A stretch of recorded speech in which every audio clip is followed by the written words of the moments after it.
All right, so today I want to talk about building my retirement off ramp. And really, what this amounts to is just how I'm thinking about kind of making that transition, making that exit out of the Army, out of the military. And this could be applicable really if you're just doing one enlistment or if you're retiring like I am. It's going to be a little bit different if you're retiring because obviously there's some other factors that come into play there. But yeah, let's get right into it. So, really, one of the first things that you got to understand, like as you're retiring from the military, is exactly what your retirement pay is going to be. We get really comfortable with having BAH, BAS, all these other things that you are not going to have whenever you get out. There's going to be additional expenses, all kinds of things. And so, like, honestly, when I saw what half of my base pay actually was going to be, it's a little, yeah, it's not as much as you think it's going to be. And so you've got to come up with like, how are you gonna do that? And so part of that is just figuring out like, well, how much money do I really need to make up that difference? Because like we're not planning to stay right where we're at right now. We're actually planning on moving to somewhere that's a little bit lower cost of living. We really enjoyed our time in Kansas City when I was a recruiter out there, and so that's actually where we're planning on going. But it's not quite as cheap as it used to be. Um, Originally, like even just a couple of years ago, I was looking at my retirement pay and like, okay, well, that's going to be able to cover all of our, what I'm calling, like the hug expenses. So your home, your utilities, and your groceries. Now, I might be lucky if that covers the mortgage. It's really tough. Housing prices have gone crazy, not just there, but everywhere. And so that really does make a difference for our plan and kind of what we're doing. So, um, in the meantime, what we've been doing, and we're going to do this regardless, is just building up multiple streams of income and then thinking about how all of those are going to kind of layer on top of each other when one stream of income is going to stop, when another one's going to start, and kind of what that looks like. And so that's part of why like I'm doing a lot of stuff online and all that kind of stuff. A lot of people think that like enlisted money is like my main jam. It's actually not what makes me money. I actually lose money on enlisted money. It's more of a passion project. I don't charge anybody for anything that I do with it.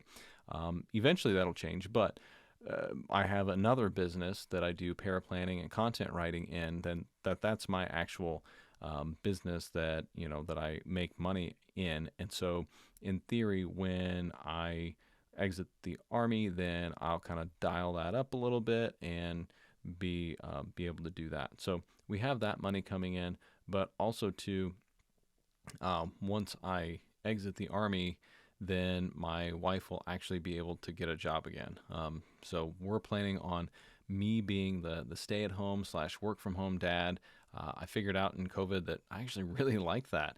I never like yeah, just not what I had quite envisioned, but I really, really enjoyed it. My son and I, we had a ton of time together, had a ton of fun together, and we really built a great relationship during that time. And I really, ever since then, I've been trying to get back to that. And so that's really shaping up a lot of kind of what we're doing.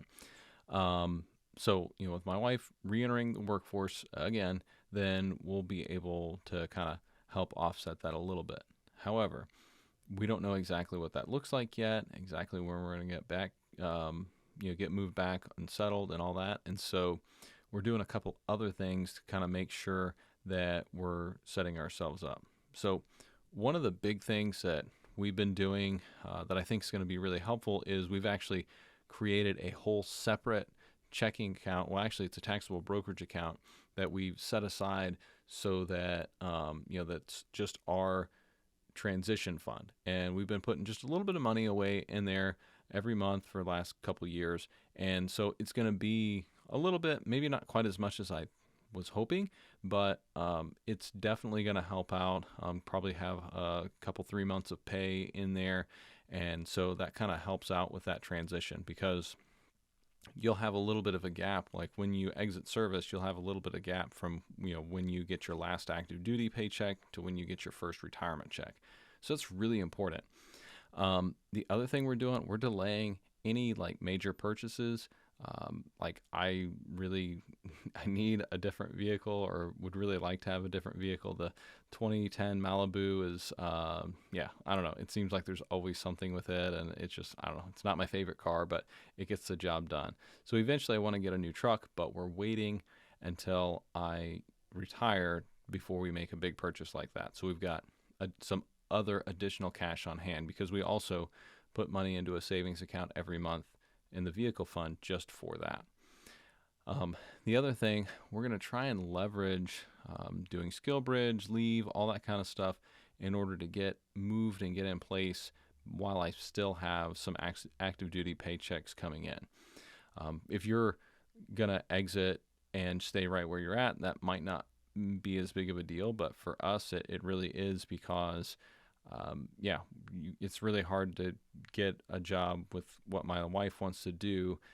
She works in the dental field as a dental assistant, and so it's kind of hard. You can't do that remotely, and it's really hard to do interviews. Most of those jobs and stuff like that, they're hiring for an immediate position, immediate need, and they typically do like a working interview. So it's really important for her to physically be where we're going to be at. So getting her in place, and the idea is hopefully for her to be able to have a job by the time I'm getting my last active duty check. So then that'll kind of help soften that as well. And really, although it might not seem like it, I do a ton of writing. I'm actually a very visual person.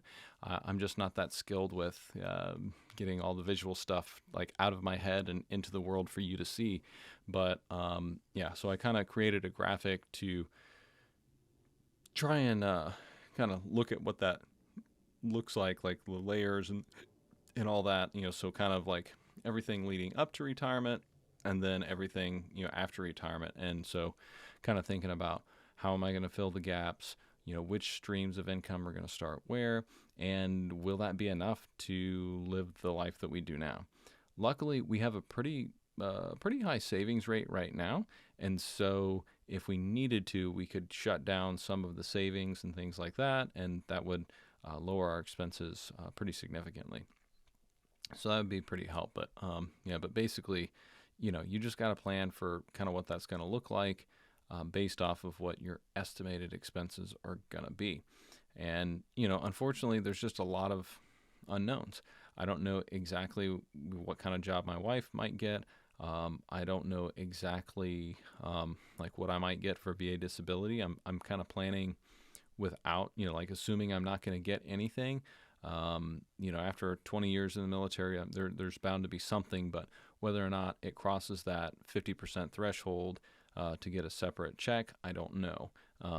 And so we'll see.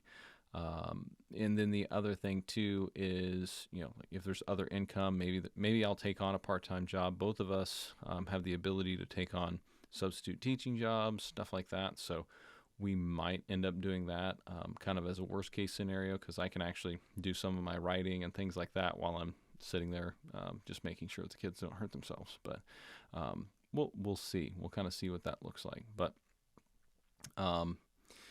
yeah, so I mean, really, at the end of the day, we're just really trying to put ourselves in a position to where we're not going to have a big, large gap in income. We're going to have several different streams of income, shut off kind of the largest stream of income, but then through a couple other smaller streams of income, we'll be able to offset that, replace that, and then any difference between those, we've got a little bit of time to figure stuff out because we'll have the savings set aside. So that's kind of how I'm thinking about building my off-ramp, from the military. Because I don't want it to be an abrupt stop and then be like, oh gosh, what are we going to do? And then feel forced to like go take another job or whatever, or just have stress where it's like, oh well, honey, maybe that's not the job you really want, but you need to take it because we really need the money. I want to be able to give ourselves both time that we can build a life around what we want, which is really time together, time for me to do some of my creative projects, things like that, and for both of us to be in fulfilling, rewarding, and profitable careers. If this was helpful, I really hope that you'll subscribe hit this, the like button. But more importantly, I would love for you to sign up for my newsletter. I send out additional content, additional information, just things I'm thinking about, things I'm working about, and I usually try and share some type of a resource that I think would be helpful. But either way, I hope this was really helpful. Connect with me on the newsletter, and we'll see you next time.